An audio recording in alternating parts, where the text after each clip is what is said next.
Having the appropriate mix for contingent versus full time workforce really depends on the organization and what you're trying to achieve. One of the things I love to do when I meet with our clients is understand, why do you use Eastridge? Why do you use staffing? What are you trying to solve for? Which is a funny question because it almost sounds like you're talking them out of it. That's not the case. I just want to understand, like, how does this provide value to you? And so what I would say to that is it depends on the business needs, meaning that some organizations should have a healthy mix of temporary employees or contingent workforce to offset for seasonal demand or just in time. So, in other words, you might have, as a manufacturer or logistics, they might have customers that give them short notice and they're going to push through work orders.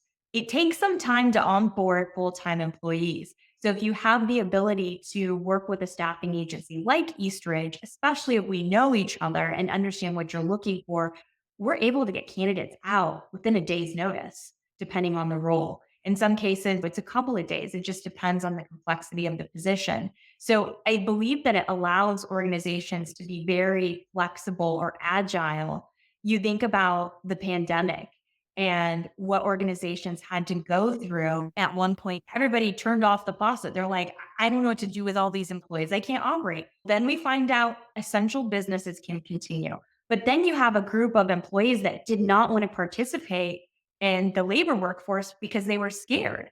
And that is what kicked off this demand from staffing agencies. And what companies found is, wow, I could use a staffing agency. They're experts at this. They interview tons of candidates. They know how to calibrate and are able to fulfill positions. I would say on the other side, you've got organizations that want to truly vet out candidates before bringing them into their organization full time. And so they'll leverage an agency or staffing company like Eastridge so that they can assess them during a probationary period and then convert them over as full time. So it really depends. I would say industry standard is going to vary. It's specific in manufacturing logistics, anywhere from 10% upwards of your full time employees will be contingent.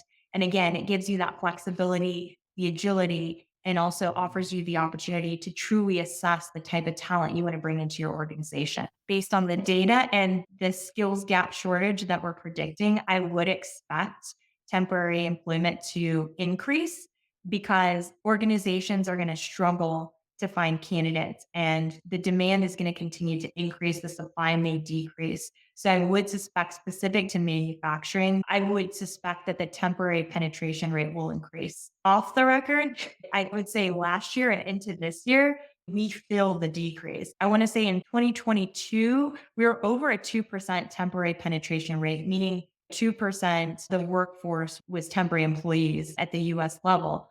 But I would say currently, I think it's 1.74. However, it does not feel that way based on our conversations with clients and how they're trying to reduce their budgets. But I do think that's temporary.